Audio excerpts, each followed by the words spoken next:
Assalamualaikum sahabat kitab Mawas Diri. Di episode kali ini, kita akan menggali kisah tragis dan penuh intrik dari Anusapati, Raja Tumapel, yang mengalami perjuangan berat di antara kedamaian dan pengkhianatan. Ikuti kisahnya, dan kita akan melihat bagaimana sejarah bisa mengajarkan kita banyak hal tentang kekuasaan, keluarga, dan pengorbanan. Anusapati lahir di tengah kompleksitas kehidupan istana Tumapel. Ia adalah putra dari Kendedes, wanita yang dikenal akan kecantikannya dan keagungannya, serta Tunggul Ametung, seorang akuwu yang berkuasa di Tumapel. Namun di balik kelahirannya terdapat rahasia besar yang membayangi hidupnya sejak dini. Ada banyak spekulasi mengenai siapa ayah kandungnya. Sebagian kalangan percaya bahwa Anusapati adalah anak biologis Tunggul Ametung. Tetapi banyak juga yang meyakini bahwa ia adalah darah daging Ken Arok, pria ambisius yang kemudian menjadi suami Kendedes. Kendedes adalah tokoh sentral dalam awal kehidupan Anusapati. Sebagai seorang ibu, Kendedes tidak hanya memberikan kasih sayang, tetapi juga menjadi pembentuk karakter Anusapati. Kendedes, yang terkenal sebagai wanita cerdas dan bijaksana, kerap mendidik putranya untuk memahami nilai-nilai moral, meskipun ia sendiri hidup dalam dilema dan luka batin akibat peristiwa yang terjadi sebelumnya. Peristiwa kematian Tunggul Ametung di tangan Ken Arok menjadi trauma tersendiri bagi Kendedes, dan tanpa disadari, trauma ini menular pada cara ia membesarkan Anusapati. Sebagai seorang anak, Anusapati tumbuh dalam bayang-bayang besar Ken Arok, pria yang kini menjadi ayah tirinya, sekaligus penguasa baru Tumapel. Ken Arok, meskipun memiliki karisma sebagai pemimpin, selalu dihantui oleh dosa masa lalu. Ia berusaha menyembunyikan kebenaran tentang pembunuhan Tunggul Ametung dari Anusapati. Tetapi bayang-bayang kebenaran itu seolah terus mengejarnya.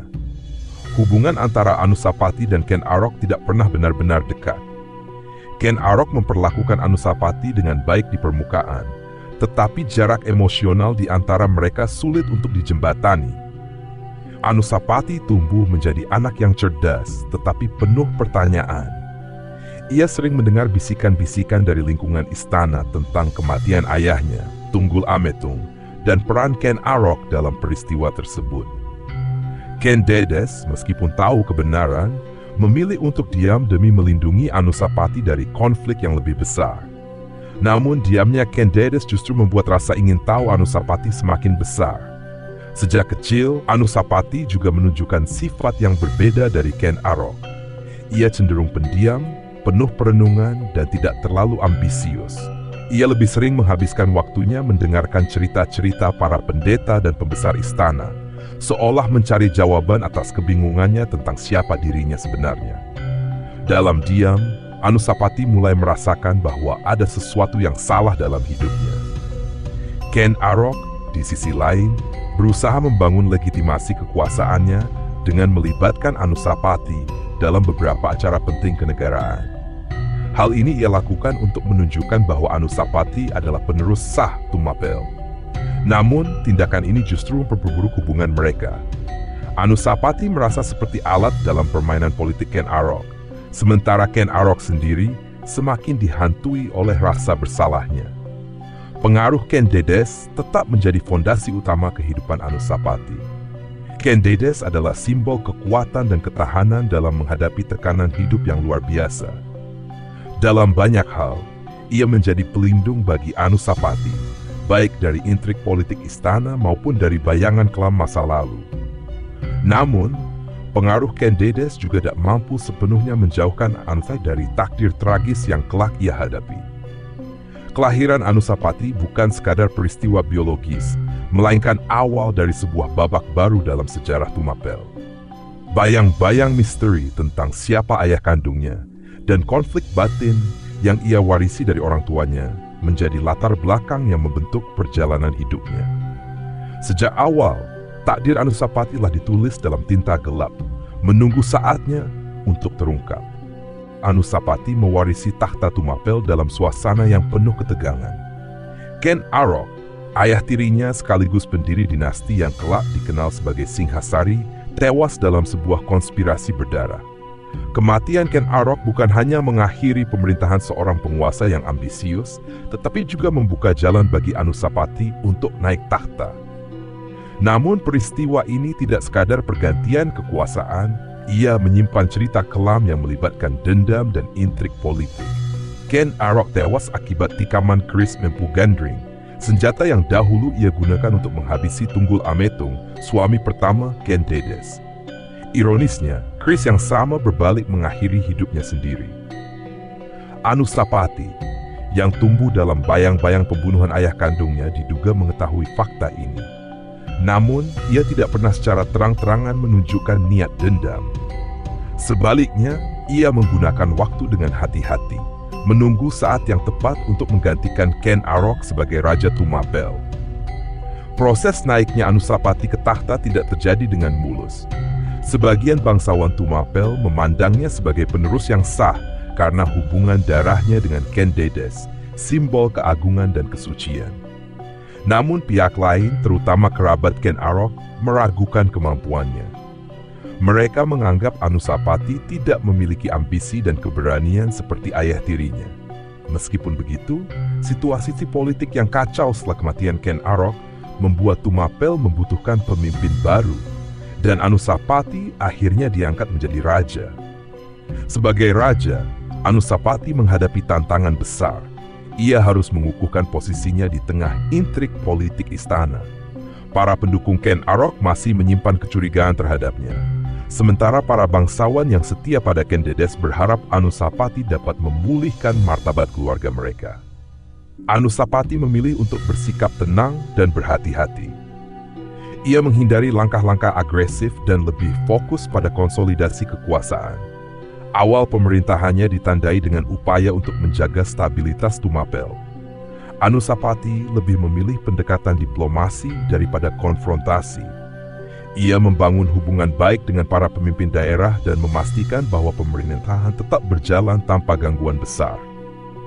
Dalam banyak hal, ia berbeda dari Ken Arok, yang dikenal ambisius dan penuh intrik.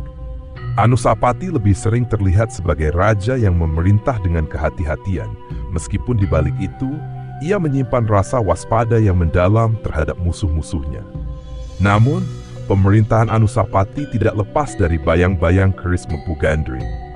Senjata legendaris itu tidak hanya membawa kematian bagi Ken Arok, tetapi juga menjadi simbol kutukan yang terus menghantui dinasti Tumapel. Anusapati, meskipun secara fisik memegang kekuasaan, merasa bahwa posisinya selalu terancam. Ia tahu bahwa pembunuhan Ken Arok yang membuka jalan baginya ke takhta bukanlah akhir dari siklus dendam di Tumapel. Dalam masa awal pemerintahannya, Anusapati juga mencoba untuk memperbaiki hubungan dengan rakyat. Ia memerhatikan kesejahteraan rakyat kecil dan mengurangi beban pajak yang sebelumnya diberlakukan dengan keras oleh Ken Arok. Langkah ini membuatnya mendapatkan simpati dari kalangan bawah, meskipun tidak sepenuhnya menghapus kecurigaan dari kalangan bangsawan. Namun, ketenangan pemerintahan Anusapati tidak berlangsung lama. Ancaman dari kerabat Ken Arok, terutama dari Tohjaya, mulai muncul ke permukaan. Tohjaya, sebagai salah satu putra Ken Arok, merasa bahwa ia lebih berhak atas takhta Tumapel daripada Anusapati. Hal ini menambah tekanan pada Anusapati, yang harus terus berjaga-jaga dari kemungkinan kudeta. Mewarisi takhta Tumapel adalah beban yang berat bagi Anusapati. Meskipun ia berhasil mengukuhkan posisinya sebagai raja, bayang-bayang masa lalu, dendam keluarga, dan ancaman dari dalam istana terus menghantui pemerintahannya. Anusapati, seorang raja yang awalnya tampak pasif, perlahan mulai menyadari bahwa kekuasaan bukan hanya tentang mewarisi takhta, tetapi juga tentang bertahan hidup di tengah badai intrik yang tak berujung. Pemerintahan Anusapati dikenal sebagai masa yang relatif damai dalam sejarah Tumapel. Setelah naik takhta menggantikan Ken Arok, Anusapati berusaha menjauhkan dirinya dari praktik-praktik kekuasaan yang agresif dan penuh intrik, seperti yang dilakukan ayah tirinya. Ia memilih pendekatan yang lebih bijaksana dan berhati-hati dalam mengelola pemerintahan, mengutamakan stabilitas politik serta kesejahteraan rakyat.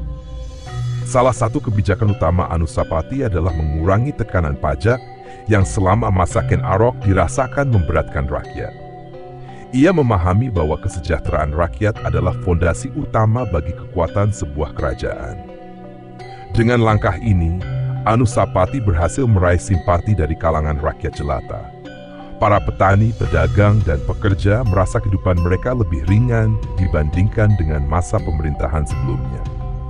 Pajak yang lebih ringan memberikan ruang bagi rakyat untuk memulihkan perekonomian mereka, yang pada akhirnya memperkuat stabilitas sosial Tumapel. Anusapati juga memperhatikan kebutuhan para bangsawan dan pejabat kerajaan. Ia berupaya membangun hubungan harmonis dengan mereka melalui kebijakan yang adil dan pemberian penghargaan kepada mereka yang setia dan berjasa. Meskipun ada kecurigaan dari beberapa pihak mengenai legitimasi kekuasaannya, Anusapati mampu menjaga kepercayaan para pejabat tinggi dengan bersikap netral dan tidak memihak dalam konflik internal istana. Gaya kepemimpinannya yang tenang membuat banyak orang merasa nyaman, meskipun beberapa bangsawan menganggapnya kurang tegas dalam mengambil keputusan strategis. Di bidang pembangunan, Anusapati fokus pada perbaikan infrastruktur yang menunjang kehidupan rakyat. Ia memerintahkan perbaikan saluran irigasi untuk mendukung pertanian yang merupakan tulang punggung perekonomian Tumapel. Sistem pengairan yang lebih baik meningkatkan hasil panen, sehingga kelaparan dan keresahan sosial dapat diminimalkan. Selain itu, ia juga membangun fasilitas umum seperti pasar dan jalan yang menghubungkan daerah-daerah di dalam kerajaan, memudahkan perdagangan dan interaksi antar wilayah.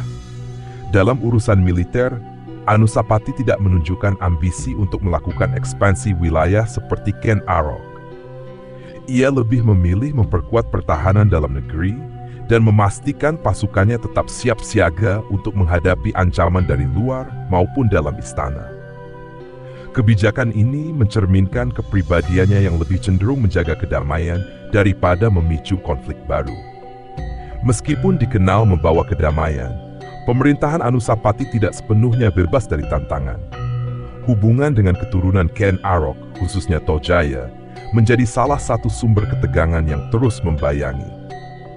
Tohjaya merasa memiliki hak atas tahta Tumapel dan diam-diam menggalang dukungan untuk merebut kekuasaan. Meskipun demikian, Anusapati berhasil menjaga ketenangan dengan tidak terpancing oleh provokasi yang muncul.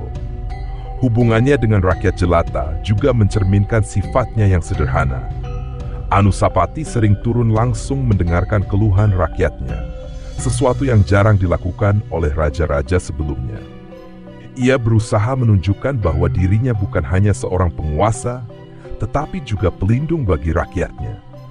Hal ini membuat rakyat kecil merasa dekat dengannya, meskipun ia tetap menjaga wibawanya sebagai raja. Namun, di balik semua keberhasilan itu, Anusapati tetap hidup dalam bayang-bayang masa lalu. Ia tahu bahwa kedamaian yang ia bangun bersifat rapuh, karena dendam lama yang melibatkan keluarganya masih belum sepenuhnya padam. Kesadaran ini membuatnya berhati-hati dalam setiap langkah, meskipun ia tidak pernah menunjukkan kegelisahan tersebut kepada publik. Pemerintahan Anusapati mungkin tidak dikenang sebagai masa yang penuh kejayaan besar, tetapi ia berhasil menciptakan suasana tenang yang memberikan kesempatan bagi rakyat untuk hidup lebih sejahtera. Gaya kepemimpinannya yang damai menjadi kontras dengan pendahulunya, tetapi justru inilah yang menjadi warisan penting dari masa pemerintahannya. Kedamaian yang ia wujudkan meskipun sementara adalah nafas segar bagi Tumapel yang sebelumnya terjebak dalam konflik berdarah. Rahasia besar yang selama ini tersembunyi akhirnya terungkap, mengguncang jiwa Anusapati. Selama bertahun-tahun, ia hidup dalam bayang-bayang misteri tentang bagaimana ayah kandungnya, Tunggul Ametung, menemui ajal. Ken Dedes, ibunya, jarang membicarakan masa lalu secara terbuka, seolah menyembunyikan kebenaran yang terlalu pahit untuk diungkapkan. Namun, dalam keheningan istana yang megah, bisikan-bisikan tentang pembunuhan Tunggul Ametung dan keterlibatan Ken Arok terus bergaung. Kebenaran akhirnya datang melalui seorang pelayan setia keluarga yang telah lama diam. Dengan hati-hati, pelayan itu mengungkapkan kepada Anusapati bahwa keris legendaris buatan Empu Gandring yang menjadi alat pembunuhan Ken Arok adalah senjata yang sama digunakan untuk menghabisi nyawa Tunggul Ametung. Fakta ini memukul Anusapati seperti petir di siang bolong. Ia kini menyadari bahwa Ken Arok, ayah tirinya yang selama ini ia hormati, ternyata adalah dalang di balik kematian ayah kandungnya. Reaksi Anusapati bercampur aduk antara keterkejutan, kemarahan, dan kesedihan. Ia merasa dikhianati oleh sosok yang selama ini dianggap pelindung keluarga. Ken Arok tidak hanya merampas nyawa Tunggul Ametung, tetapi juga merebut Ken Dedes dan menduduki takhta Tumapel melalui tindakan keji.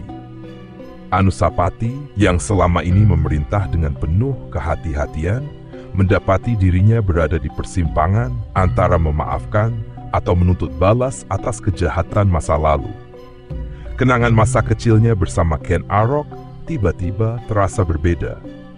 Jika sebelumnya ia melihat ayah tirinya sebagai pemimpin yang tangguh, kini bayangan itu berubah menjadi sosok pengkhianat yang penuh intrik. Kesadaran ini membuat Anusapati mulai mempertanyakan segala hal tentang kehidupannya di istana, termasuk peran ibunya dalam peristiwa tersebut. Meskipun Ken Dedes tidak secara langsung terlibat dalam pembunuhan itu, Anusapati merasa ibunya telah membiarkan kejahatan itu tertutup oleh waktu. Dendam yang selama ini terkubur di dalam hati Anusapati perlahan mulai muncul ke permukaan. Ia tidak bisa memaafkan apa yang telah dilakukan Ken Arok terhadap ayah kandungnya. Namun, ia juga menyadari bahwa Ken Arok telah tiada, terbunuh dengan keris yang sama beberapa tahun sebelumnya. Hal ini menciptakan dilema besar dalam hatinya. Balas dendam terhadap Ken Arok tidak mungkin lagi dilakukan secara langsung, tetapi rasa sakit itu terus menghantuinya. Keris Empu Gandring, simbol dari kutukan dan dendam, menjadi fokus perhatian Anusapati. Ia mempelajari segala sesuatu tentang keris tersebut, dari sejarah pembuatannya hingga kutukan yang melekat padanya. Keris itu bukan hanya alat pembunuh, tetapi juga simbol kejahatan yang terus menghantui keluarganya. Dalam keheningan malam, ia sering memandangi keris itu dengan tatapan penuh kebencian sekaligus rasa takut. Anusapati akhirnya memutuskan bahwa keadilan bagi ayah kandungnya tidak dapat diwujudkan dengan membiarkan rahasia ini tetap tersembunyi. Ia ingin dunia tahu apa yang sebenarnya terjadi, tetapi ia juga sadar bahwa tindakan ini akan memicu konflik baru. Di sisi lain, dendam dalam dirinya menuntut pelampiasan. Beban emosional yang ia rasakan semakin berat, membayangi setiap keputusannya sebagai raja. Meskipun kemarahannya membara, Anusapati tetap berusaha menjaga ketenangannya di depan umum. Ia tahu bahwa sebagai raja, ia tidak boleh bertindak gegabah. Namun di dalam hatinya, ia telah memutuskan bahwa ia tidak akan membiarkan kematian ayah kandungnya berlalu begitu saja tanpa konsekuensi. Babak baru dalam hidupnya telah dimulai, di mana ia harus menghadapi bukan hanya lawan dari luar, tetapi juga dendam yang berkecamuk di dalam dirinya. Dengan terungkapnya rahasia ini, kedamaian yang selama ini ia pertahankan mulai goyah. Anusapati kini tidak lagi hanya seorang raja yang memimpin dengan tenang, tetapi juga seorang putra yang terluka oleh kebenaran masa lalu. Ia berada di persimpangan antara melanjutkan pemerintahan yang damai atau menyerahkan dirinya pada hasrat balas dendam yang membara. Rasa dendam yang membara dalam hati Anusapati akhirnya membawanya pada keputusan yang penuh risiko. Ia tidak bisa lagi menahan amarahnya terhadap Ken Arok, ayah tirinya, yang ia ketahui sebagai pembunuh ayah kandungnya, Tunggul Ametung. Meskipun Ken Arok telah tiada, rasa sakit dan penghinaan atas kejahatan itu tetap menyisakan luka yang dalam di hati Anusapati. Ia merasa bahwa keadilan harus ditegakkan, meskipun lewat jalan darah. Keris Empu Gandring, senjata yang penuh kutukan dan sudah merenggut banyak nyawa, menjadi kunci utama dalam rencana pembalasannya. Anusapati tahu bahwa keris ini bukan sekadar alat pembunuh. Keris tersebut adalah simbol dari dosa dan pengkhianatan yang selama ini menghancurkan keluarganya. Dalam diam, Ia memandangi keris itu dengan tatapan penuh dendam. Keris ini adalah alat yang sama yang telah menghabisi nyawa Tunggul Ametung dan kemudian Ken Arok. Baginya, keris itu adalah warisan kutukan yang akan ia gunakan untuk menuntaskan dendam keluarga. Konspirasi ini dimulai dengan melibatkan orang-orang terdekat di lingkaran istana. Anusapati tahu bahwa ia tidak bisa bergerak sendiri, dan untuk melaksanakan rencana ini, ia membutuhkan sekutu yang setia dan mampu menjaga kerahasiaan. Ia memilih beberapa pengawal kepercayaannya yang memiliki alasan serupa untuk membenci Ken Arok. Bersama mereka, Anusapati mulai merancang strategi untuk membalaskan dendamnya. Rencana ini membutuhkan kecermatan dan kehati-hatian. Meskipun Ken Arok sudah tiada, bayang-bayang pengaruhnya masih terasa kuat di istana. Para pendukung setia Ken Arok termasuk keturunan langsungnya seperti Tohjaya tetap memiliki kekuatan yang dapat mengancam kedudukan Anusapati jika konspirasi ini terungkap.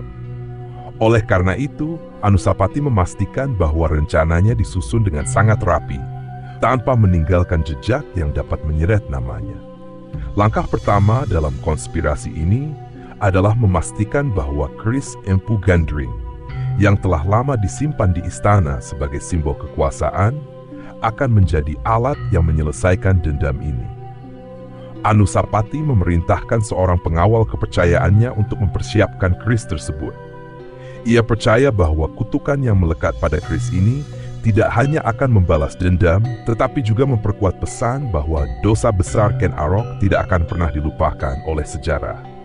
Namun, perencanaan ini tidak lepas dari dilema emosional yang terus menghantui Anusapati. Di satu sisi, ia merasa bahwa pembalasan ini adalah jalan untuk menghormati arwah ayah kandungnya. Tetapi di sisi lain, ia sadar bahwa langkah ini akan menodai kedamaian yang selama ini ia perjuangkan sebagai raja. Meskipun begitu, rasa sakit dan kemarahan yang ia pendam selama bertahun-tahun akhirnya mengalahkan keraguannya. Pada malam yang telah ditentukan, keris Empu Gandring akhirnya digunakan untuk melaksanakan pembalasan itu. Anusapati tidak langsung turun tangan, tetapi mengatur agar salah satu pengawal kepercayaannya menyelesaikan tugas tersebut. Dengan cara ini, ia tetap menjaga jarak dari tindakan langsung yang dapat mengancam posisinya sebagai raja. Namun, meskipun rencana berjalan sesuai harapan, konsekuensi dari konspirasi ini perlahan mulai mengintai. Tewasnya Ken Arok dengan keris Empu Gandring tidak hanya menuntaskan dendam pribadi Anusapati, tetapi juga memicu rantai peristiwa baru yang penuh konflik. Kutukan keris Empu Gandring yang dipercaya akan membawa kematian kepada siapapun yang bersentuhan dengannya, kini kembali berlanjut. Dengan perasaan lega sekaligus cemas, Anusapati menyadari bahwa langkahnya ini mungkin akan membuka babak baru yang lebih kelam dalam sejarah Tumapel. Konspirasi berdarah ini adalah puncak dari dendam yang terpendam selama bertahun-tahun.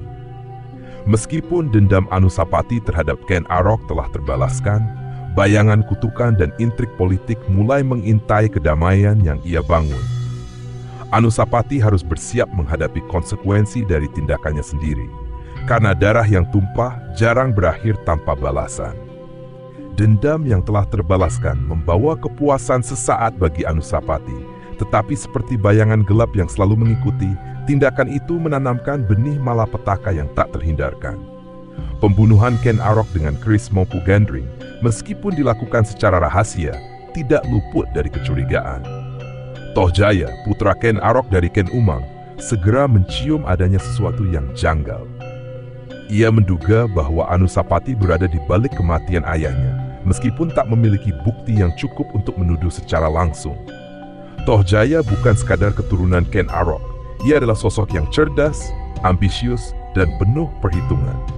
Ia telah lama merasa haknya atas tahta Tumapel dirampas oleh Anusapati, yang baginya hanyalah anak tiri dari ayahnya. Kebencian ini semakin membara setelah kematian Ken Arok, yang Tohjaya anggap sebagai pelanggaran besar terhadap martabat keluarganya. Dalam diam, ia mulai merencanakan langkah-langkah untuk merebut kembali apa yang ia yakini sebagai miliknya. Intrik politik di istana Tumapel pun mulai memanas. para pendukung Tohjaya secara perlahan namun pasti mencoba melemahkan pengaruh Anusapati. Mereka menyebarkan desas-desus bahwa Anusapati tidak layak memerintah karena takhta yang ia duki didapatkan melalui pengkhianatan dan darah. Meskipun rakyat jelata sebagian besar tetap setia kepada Anusapati karena pemerintahannya yang tenang dan damai, para bangsawan mulai terpecah. Ada yang tetap mendukung raja, tetapi tak sedikit pula yang tergiur oleh janji-janji Tohjaya akan kekuasaan dan penghargaan. Sementara itu, Anusapati sendiri merasakan tekanan yang kian berat. Ia tahu bahwa Tohjaya tidak akan tinggal diam, tetapi ia juga tidak dapat bertindak terbuka karena takut menimbulkan perpecahan yang lebih besar di Tumpel. Situasi ini membuat Anusapati berada di persimpangan.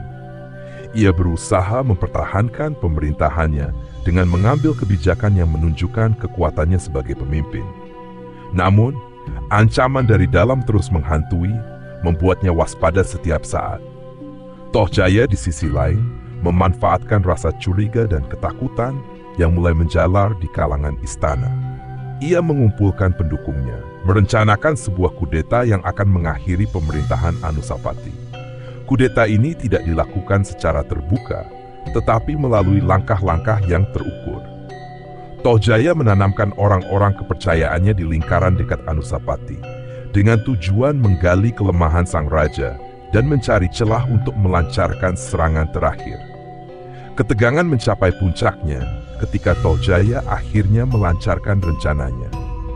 Dengan tipu daya, ia berhasil menjebak Anusapati dalam situasi di mana Kris Empu Gandring kembali memainkan perannya. Dalam sebuah perjamuan yang terlihat damai di permukaan, Tohjaya mengatur agar Kris kutukan itu digunakan untuk menghabisi Anusapati. Anusapati yang selama ini menyadari bahaya dari kutukan Kris tersebut tidak mampu menghindari nasibnya. Kematian Anusapati dengan Kris Empu Gandring menandai kejatuhan seorang raja yang memerintah dengan damai, tetapi dihancurkan oleh dendam dan ambisi keluarga. Tohjaya berhasil merebut takhta, tetapi bayang-bayang kutukan Kris itu tetap membayangi Tumapel.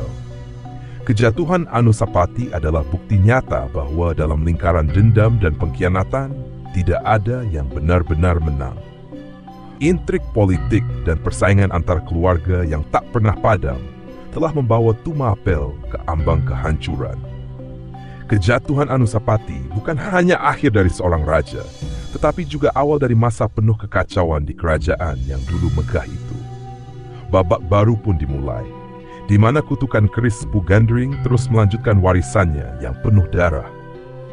Malam itu, istana Tumapel tampak sunyi dalam balutan suasana yang damai. Namun, di balik ketenangan tersebut, sebuah rencana rahasia tengah dijalankan.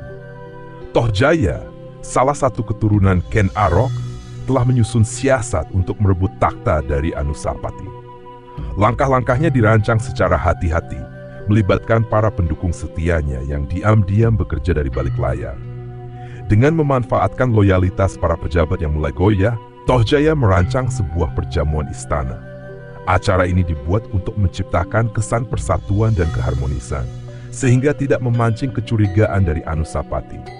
Para tamu yang hadir, termasuk raja sendiri, tidak menyadari bahwa perjamuan tersebut adalah bagian dari rencana besar Tohjaya untuk mengambil alih kekuasaan. Ketika malam semakin larut, Tohjaya dan para pendukungnya mulai melancarkan aksi mereka. Dalam momen yang telah diatur, mereka memanfaatkan keadaan untuk menyerang Anusapati dengan cara yang tidak terduga. Kejadian ini berlangsung begitu cepat sehingga Anusapati tidak memiliki kesempatan untuk melarikan diri atau meminta bantuan.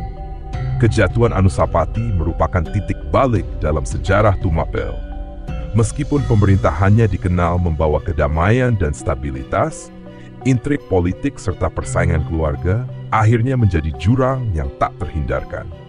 Pengkhianatan yang dilakukan oleh kerabatnya sendiri tidak hanya mengakhiri masa pemerintahannya, tetapi juga menciptakan ketegangan baru di dalam kerajaan.